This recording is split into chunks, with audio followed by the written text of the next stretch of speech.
Hi, everyone. Welcome back to all of us.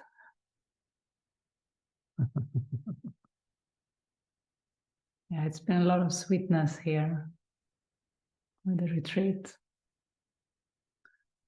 It was very, very, very nice. And it was fun because a lot of people, most everybody came before the retreat started.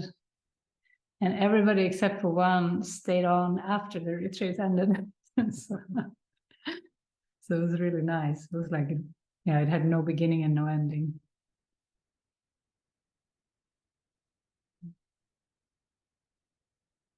And this is also very, very sweet to be here together, and very, very profound opportunity.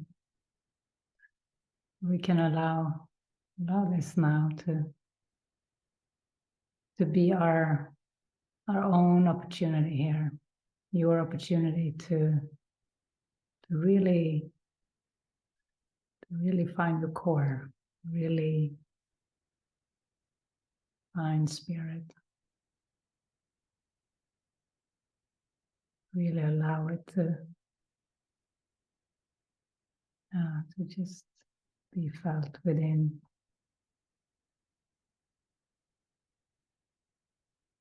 Can we read today's lesson, Barret? What do you think? Yeah, sounds good.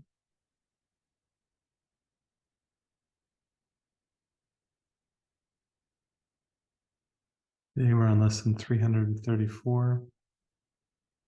Today I claim the gifts forgiveness gives. Today I claim the gifts forgiveness gives. I will not wait another day to find the treasures that my Father offers me. Illusions are all vain, and dreams are gone, even while they are woven out of thoughts that rest on false perceptions. Let me not accept such meager gifts again today. God's voice is offering the peace of God to all who hear and choose to follow him. This is my choice today. And so I go to find the treasures God has given me. I seek but the eternal, for your Son can be content with nothing less than this. What then can be his solace but what you are offering to his bewildered mind and frightened heart, to give him certainty and bring him peace? Today I would behold my brother sinless. This your will for me, for so will I behold my sinlessness.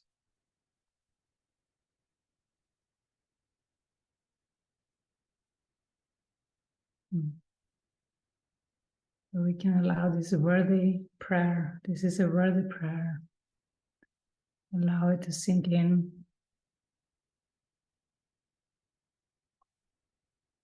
We understand through this prayer that our hearts get frightened and our minds get bewildered when we judge another, when we hold any grudge, when we misperceive another, we frighten ourselves. So the prayer is, today I would behold my brother sinless. This is your will for me. For so will I behold my own sinlessness.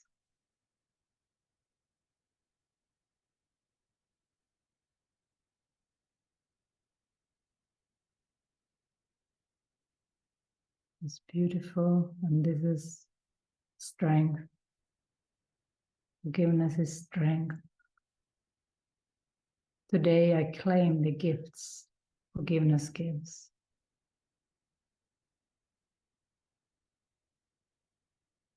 Today I claim the gifts forgiveness gives.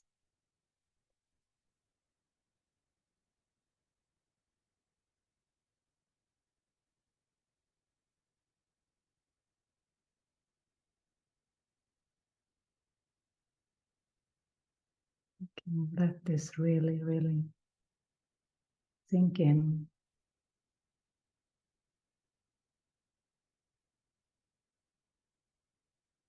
Maybe there is something calling for forgiveness.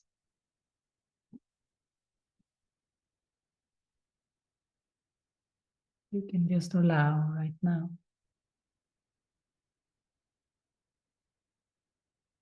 Doesn't matter what it is. If it is a grievance or a confusion,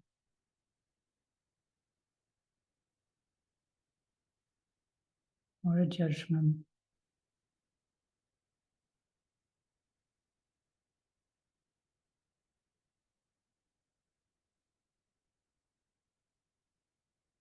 Just let the person involved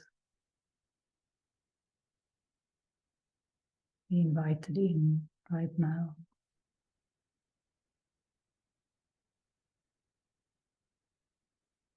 Into your heart, into your mind.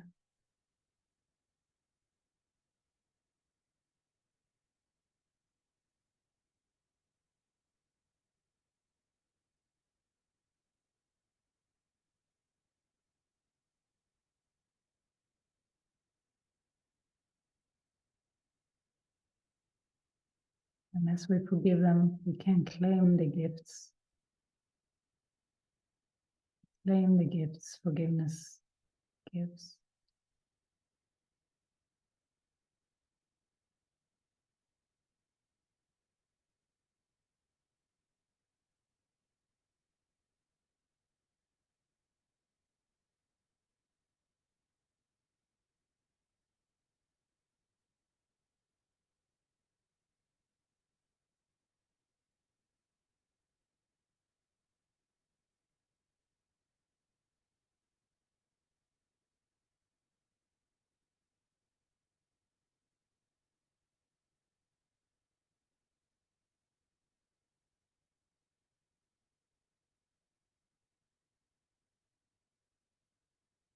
And perhaps you need to forgive yourself.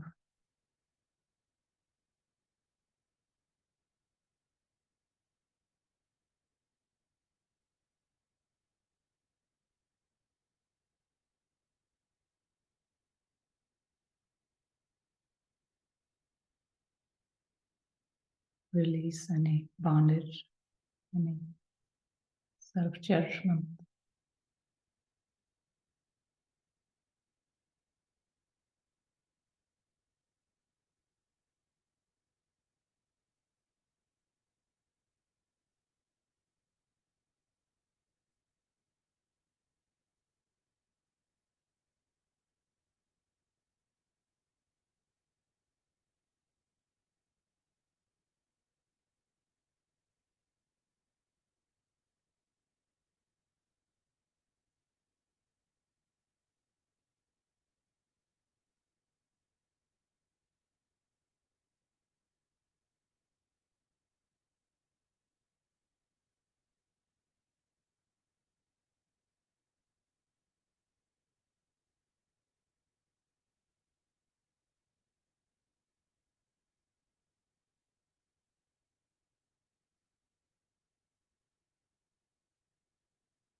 Nice to claim the gifts forgiveness gives. Maybe we can hold the Holy Spirit to this lesson. We can say, yeah, let me experience it. Let me really experience the gifts of forgiveness.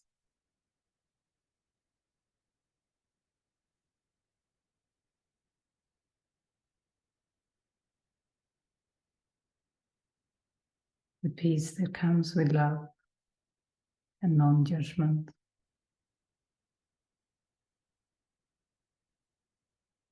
The joy of connecting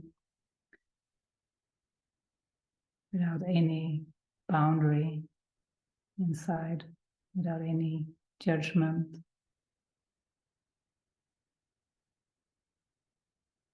Just openness.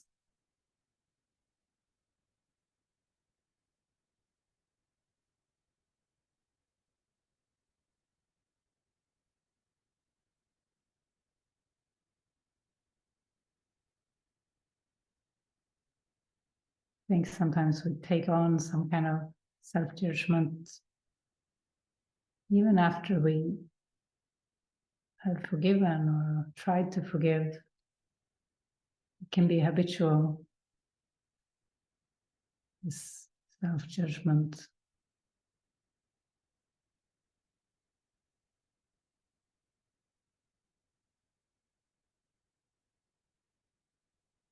But we can learn to be just really onto it, just really seeing it. And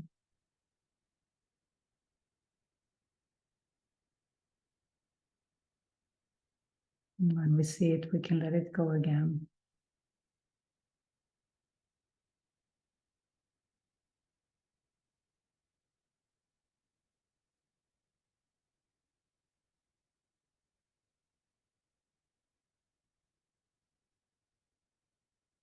So Dean has sent me some questions. He's sharing that he's doing a lesson a day and combining it with reading the text. And this is what he writes. The text, however, can give you a distinct tone that all is doom unless give yourself over to the Holy Spirit's guidance all the time. All is doom unless we give ourselves over to Holy Spirit's guidance all the time. And in our experience, yes, all is doom while we follow our own guidance or the ego's guidance. So the course is mainly just describing it the way it is, to live on planet Earth. It's not like describing a punishing experience if you don't get it. It's not really like that. It's just describing the way it is.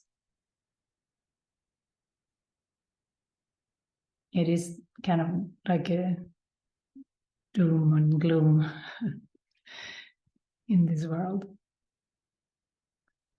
So,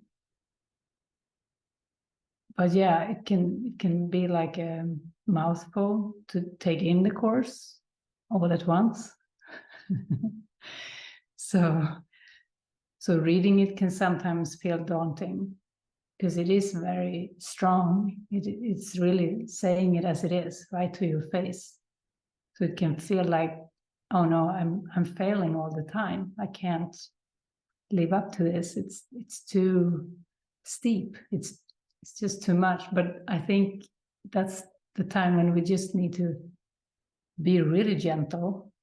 We don't have to stop reading it, but we need to pray that we read it with gentleness, allowing ourselves to be where we're at.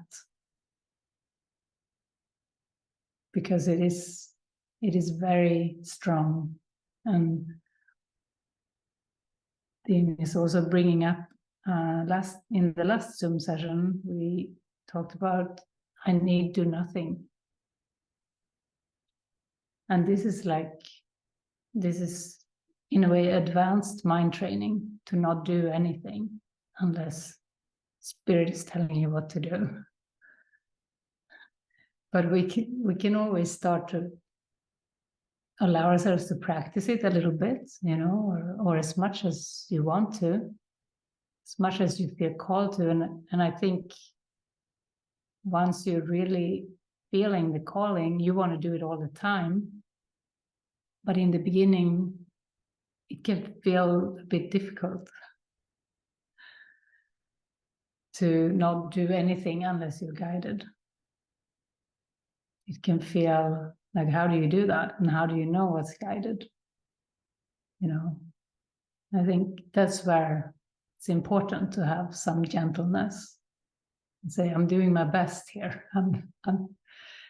I'm trying my best, and I think with guidance, it is to try it out. It is to start to check in what feels like spirit's guidance. I think it is like a muscle that you train, like you will learn to feel it, and it's going to feel so strong that there is no doubt about what it is. But in the beginning, it can feel really confusing and hard to know.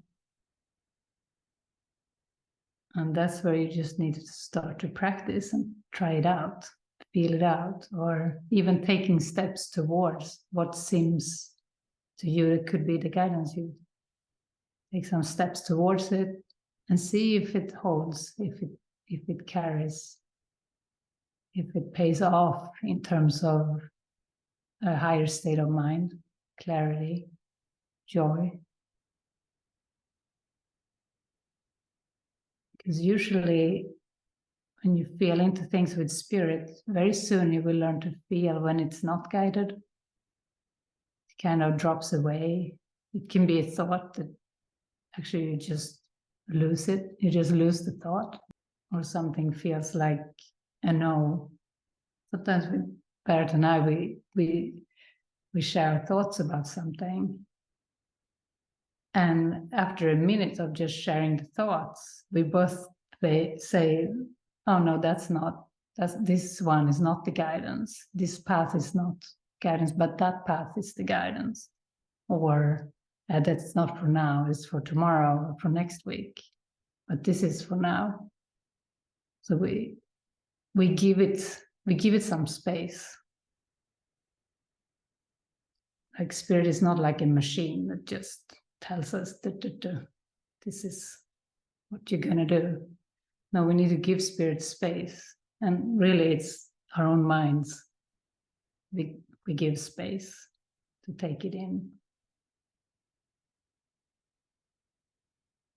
Yeah, it's like we need the training wheels, like we need to start from where we're at and take it slow and gently. And I feel too, because you also wrote, like, what do you do with your time?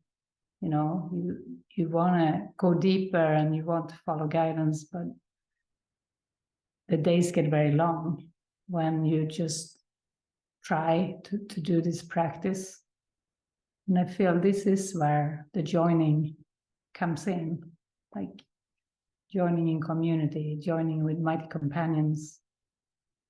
Like that is literally a next step. If you've done it on your own and you feel like, how do you practically do this? Yeah, the joining. Like it's very obvious. Like we do projects a lot in the community and collaborations, and they are backdrops for this mind training. They're like little backdrops for stuff to be flushed up, for communication to happen, for practicing guidance. And I feel that is really the calling of the heart. When once you have gone a bit deeper, or once you feel this plateau. You have any thoughts to share on that?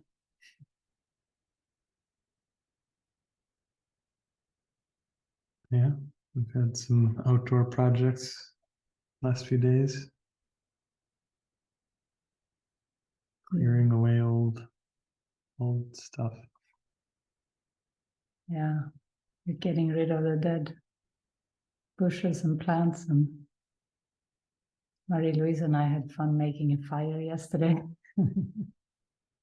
But yeah, collaboration is definitely very important, and an experience that comes in, more and more. And I think in this world, we're really not used to it. We're just so used to being in control and our own, decision maker. We think we know we're right, and we think we know what we need to do. And so collaboration is really something new in a way, just to open the mind to other minds and listen. It's very nice.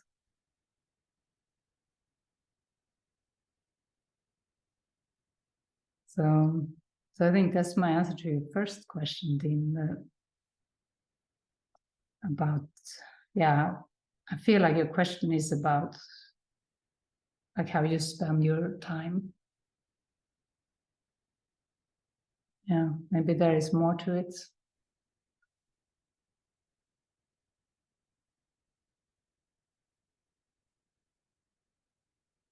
You want to share, Dean, or you want me to go on to your next one?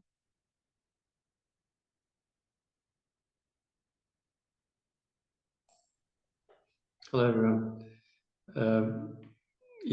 I think without going too deep into this one, because there's obviously a few other questions that I had as well, is that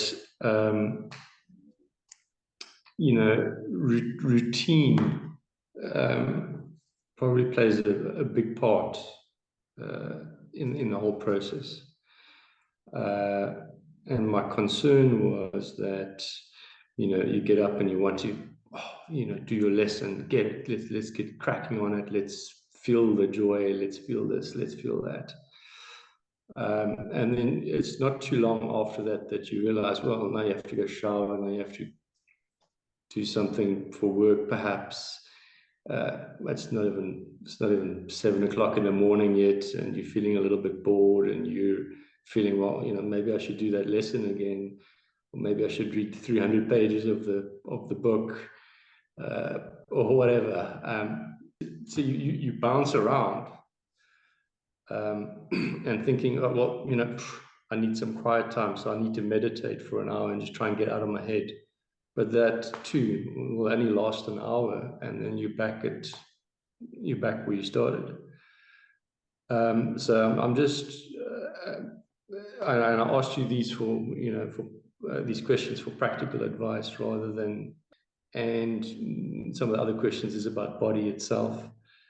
The concept of time is very alive in my mind right now, and I'm trying to not get rid of it, but I'm just trying to enjoy it more. It feels very pressurized at this stage. That's beautiful. Yeah, to enjoy it and to even to have that attitude. Oh wow, I get another opportunity to sit with a course lesson. And well, it actually happened. It went the other way, and that's why I'm deciding that it should change, because I'd look forward to evenings now, and I realize I can actually switch off a little bit. I can hopefully go to bed and sleep. But the thought of tomorrow being just as long as today has affected my sleep, because now I'm scared, because I know tomorrow is going to be a long day, and who wants that? I can do 18 hours of nothing if I chose that, but I don't want to choose that. Yeah, what to do with your time? I mean, the mind is really deep. I've had a lot of those experiences of like, okay, what do I do? What do I do with my time? Especially, in the earlier years. But I just find it really, really helpful to, when you have those moments of like kind of feeling disturbed by it, to just allow yourself to relax again and sit down with the Holy Spirit and just share with the Holy Spirit how you're feeling, basically. But I do feel the joining is going to be the answer. Yeah, I think I've mentioned that before, that somehow a session like this, where I can speak to people who are of the same mind, it feels like a much better release than me sitting by myself in my head the whole day. And so I'm gonna stick with that for now. Okay, shall we go on to your next one? So how is it not important to still not look after the body for 365 days or longer? So again, I can read the whole thing. One can only feel that the step to dissociate with the body can only be achieved later down the line, as a sick body will no doubt fill your mind with more fear thoughts. I can imagine someone saying, I need not do a thing, and lay in bed all day, leaving everything to rack and ruin. Yeah. It's a joyful teaching. You are not the body. You're literally not the body. It's the truth is that you are mind, only mind. So it's not about not looking after the body. It's just about realizing you're not the body. Yeah, and the thing is, it is about inspiration. And when you're inspired and you see the body as a communication device, we had this beautiful session this morning here. We talked about communication. We read The Light of Communication in the course, which is an amazingly beautiful, clear section in the course, which talks about having no private thoughts, having no hidden areas in the mind. And yeah, it's, it is about seeing the body as a communication device. I did see from some of David's talkings about the no private thoughts, and I understand that. I'm not suggesting that one should go use the body now and get into an interpersonal relationship that is not of any value and do strange things. And so I'd be lying to myself and to someone else for the sake of having sex, for instance. So I'm just talking about like the basic run-of-the-mill, look after yourself, because that needs to carry you to salvation in a sense. Yeah. And it becomes also like a backdrop, or, it's not like you have to neglect or anything, but it's just that you get so into inspiration when you see the body as a communication device that you don't, because there is a section in the course that is called The Body as a Means or End. And if you see the body as an end, a focus, you want to focus on the body's betterment, you're going to the gym, and I think it's important to ask, what is the purpose? What is it for? And if the body is an end, then that is not very inspiring. That is confusing, and it kind of reinforces the experience of separation in the mind. But if you see the body as a means of communication, literally, then you're going to feel the inspiration, and it's not going to be a big deal. Everything can become a backdrop. And when you're in a miraculous flow, everything like food and body's needs are really feeling easily taken care of. So so it's not about becoming really rigid when you do the practice and say, I'm not gonna eat, or I'm not gonna go to the bathroom, or unless I'm guided, or it's always about getting in touch with the beliefs underneath, with everything we do, like eating. There's a lot of beliefs about what is healthy, what is good, what you should eat, what you shouldn't eat. all those rules, and it's good to get in touch with the beliefs underneath everything and to really question it, because Jesus does teach us, and I feel it, I know it, we're experiencing it. There is no difference, other than what we make, the difference we make and the judgments we have about stuff. So it's really fun. You can have a lot of fun all day long questioning beliefs, bringing them up, looking at them, asking Holy Spirit, okay, show me what to do with this one. How can I have fun with this belief, and how can you help me undo it?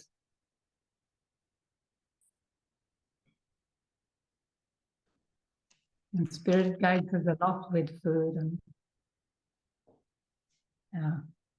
many different things.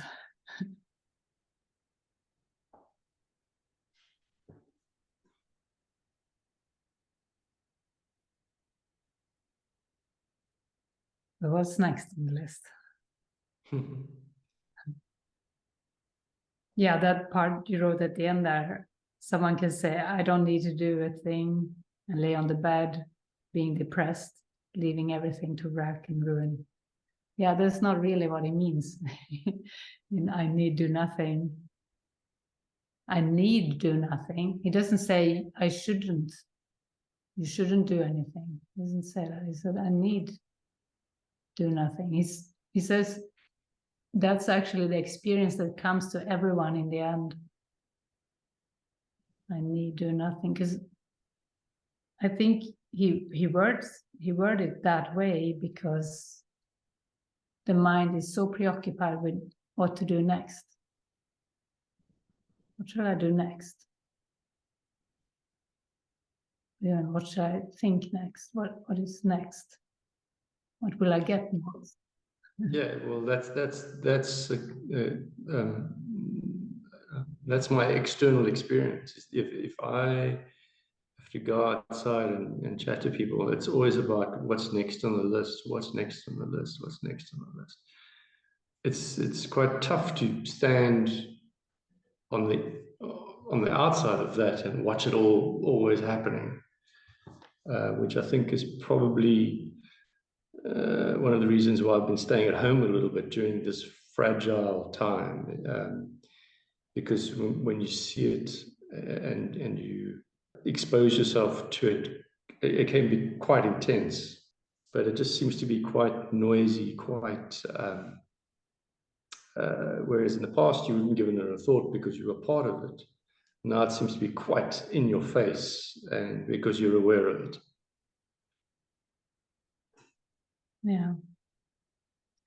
Yeah, but it is helpful to have that time, and you see that the difference between how the world is, the busyness, the next thing, and when you start to go inward, you can't relate to that anymore, and yet the mind may not be ready for a deep stillness, but you can give yourself to it. I mean, for me in the beginning, I just quit everything, and I just spent time alone on my own, and it was like a retreat. I just took time every day. I just took long walks.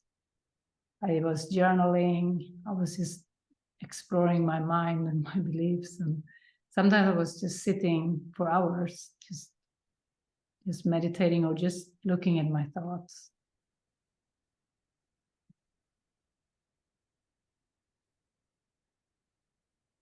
And it can feel a bit unsettling at times to be with this mind that has been very busy, and suddenly you just see no value anymore in chasing in the illusion. So, yeah.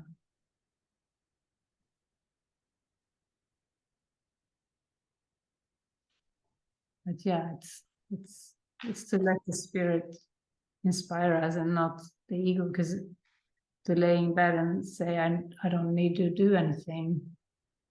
That's not really what he's talking about there. That experience will come where you say, I need to do nothing. I'm so filled. I'm so filled with spirit. I won't do anything. Spirit will do it through me, you know, and that's all he's saying there. And in the meantime, until you're there, yeah, you can keep on following inspiration, practice guidance, do your next thing, you know, ask for the next guided thing to do. And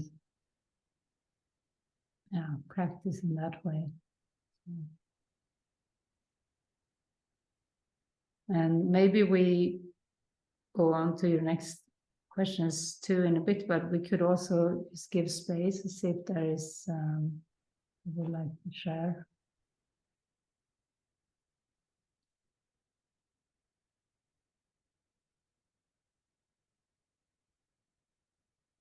Or we could also just take a moment and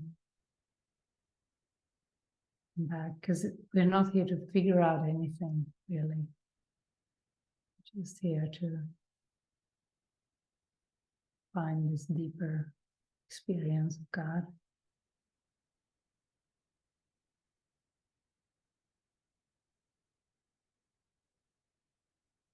And maybe that's the answer to most questions. Like, don't try to figure out anything.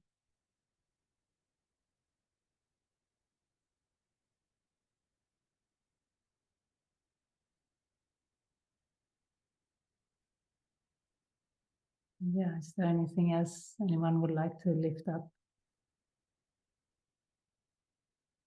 Peter?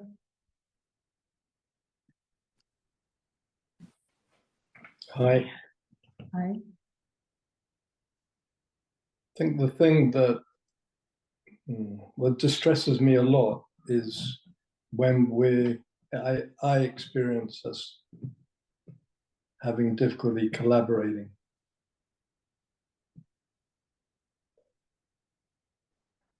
Mm-hmm.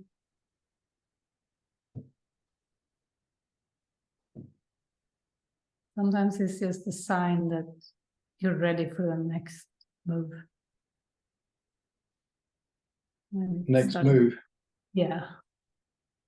You mean external move or inner move? Well, I think both, but I actually mean, yeah, external this time. Sometimes can be a lot of distress and unsettled feelings because something else is meant to happen soon.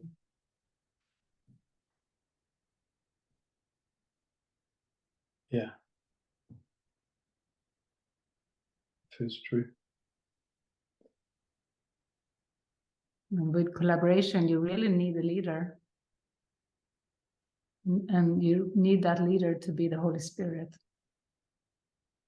And you need to really be very obedient to that leader. Very, otherwise the ego will lead collaboration, and the ego is no good at collaborating because the ego likes to split off and argue and discuss and see problems outside. And it just can't meet, the communication can be like this.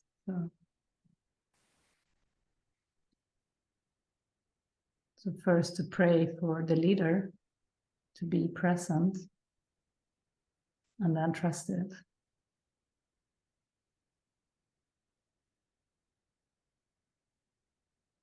Then there is collaboration naturally. It happens naturally. Because we really are collaborating with the Holy Spirit.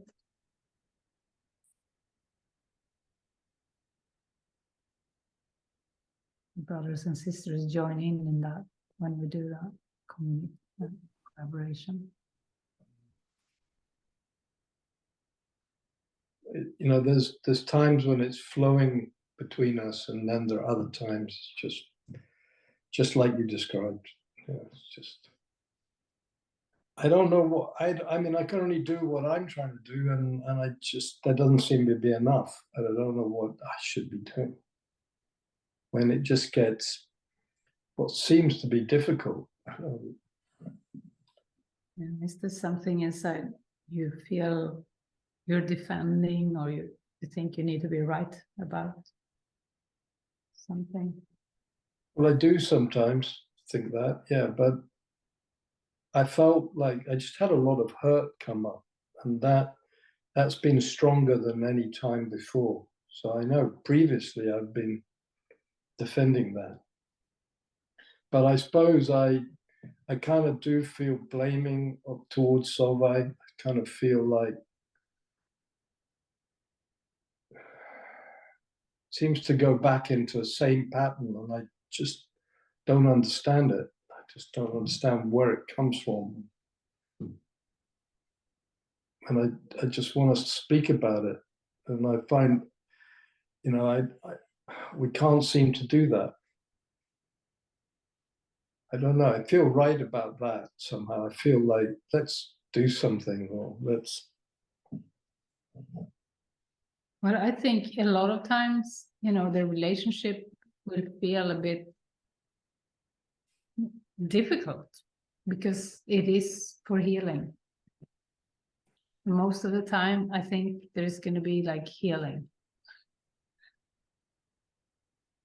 And it's in yourself. The healing is within yourselves, And so a lot of times, yeah, you do need to spend a lot of time in prayer, working through stuff within, taking time out from each other, and just really allow that process. It's so much about prayer. So I think there's the ego inside wants to make the other one wrong all the time, and it's just, I don't know, it's like a volcano that is active, and at some point it's gonna be done. But it's still active now. So I think you just need to allow that process and take a lot of time in prayer. And you may need to get in touch with the beliefs underneath. You may take time out to both of you to write down some beliefs. If you seem to have different direction, the one wants one thing and the other one wants something else, take some time and write down 5 beliefs each that are underneath these 2 different directions, and then come together and talk. And maybe you need to do this a few times, because there are beliefs underneath. It's not just about, the surface opinion, because, I think it needs to go a little deeper. So if you can't agree, if you feel like you want different things, I think time out, sit down, each of you look at your thoughts, beliefs, and then you talk about the beliefs.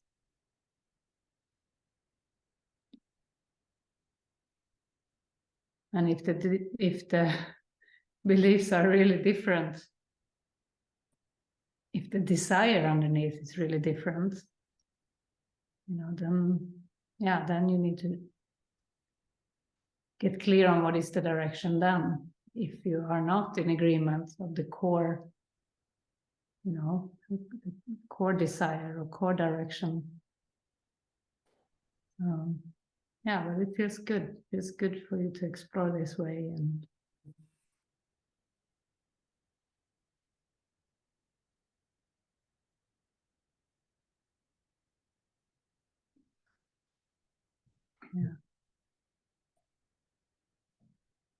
feel really upset.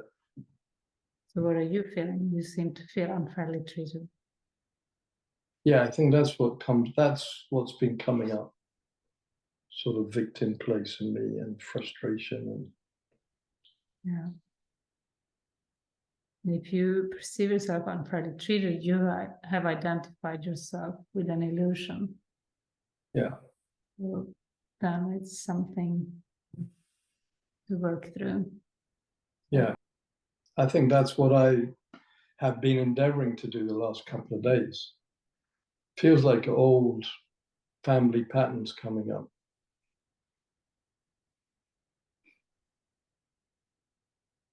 Mm-hmm. And these are in your mind. These family patterns are in your consciousness. Not really between you, not really in her. So these family patterns, you know, it's shadows from the past, shadow figures from the past. Yeah. That you're working to release, that you want to just release, and you can release them even right now. If you want to, you can join with me and just really let it go. Let go of this stubborn, stern feeling of wanting to be right or wanting her to be wrong, or just lift up. Yeah. Yes. Well, I just felt really upset a couple of days ago, inability to connect really. And I just thought I could feel blaming, and I thought, no, let's go beyond that. And I just started looking at the upset, and just massive grief comes up. In time, what came felt like just being in my early life, just feeling helpless and hopeless, and in time just becoming mute, really, just not being heard, not being able to connect something true. Yeah, so all of this is inside the mind. Yeah. Has nothing to do with her. No, I feel like I want her to do something similar, because something's there. That's, well, I know, but I just when we stay here another year, it's what it feels like, you know. Well, you won't.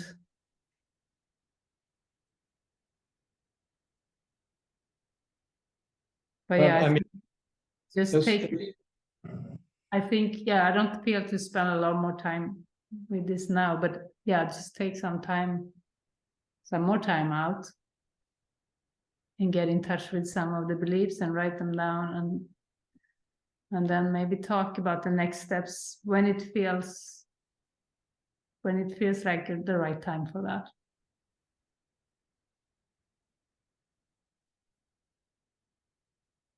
Just take a little more time just with yourself for now.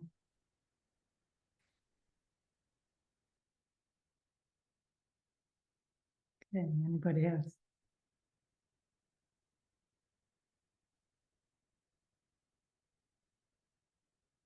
Otherwise, maybe we just end this session with a meditation, and then we'll go down and give Lena a hug, because she's going to leave at 3:30 in the morning.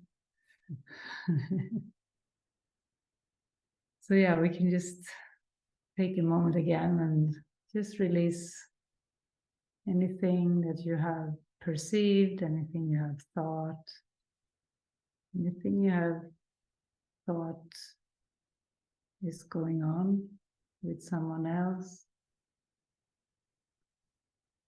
Let's just release this, give it over to Holy Spirit. There's nobody else really.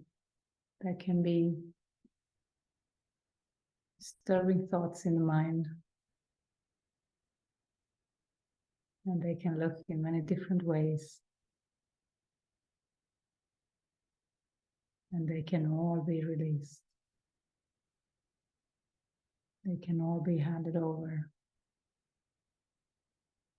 All of them.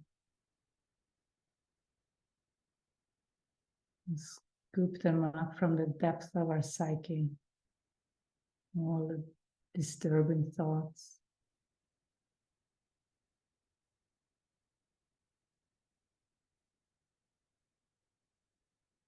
disturbing beliefs, and hand them to the Holy Spirit.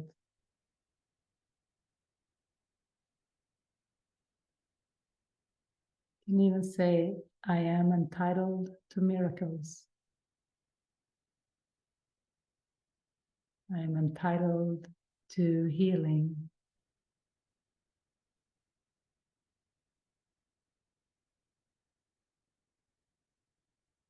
Above all else, I want to see.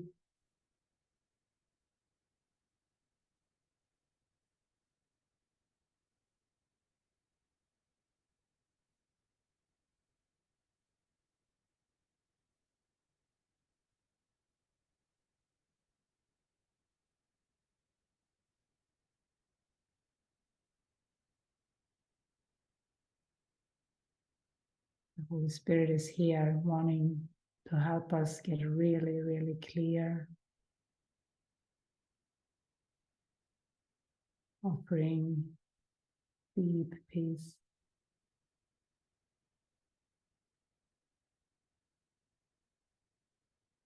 relaxation,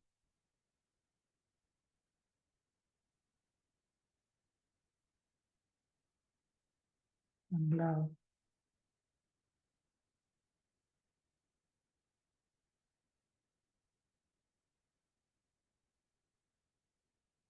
There is really nothing to fear.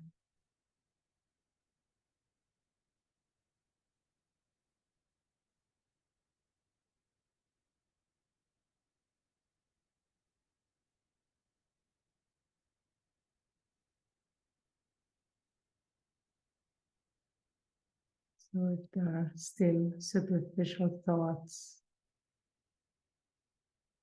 about others, just allow the light to shine on them.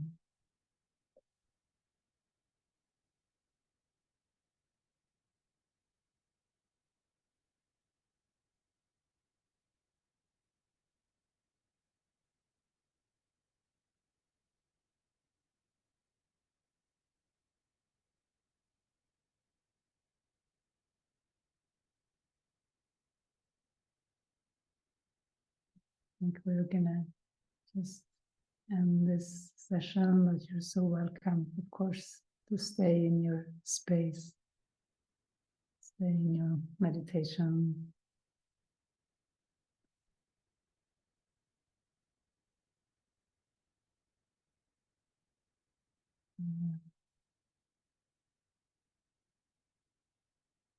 And then we look forward to seeing you next time, which is Saturday morning. 9 a.m. Spain time. And then Sunday night at the same time, 7:30 p.m.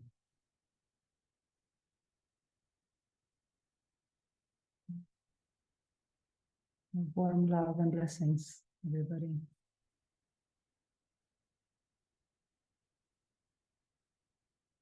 Spirit is with you.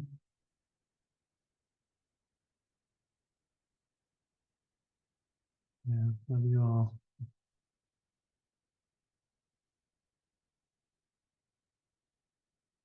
See you soon.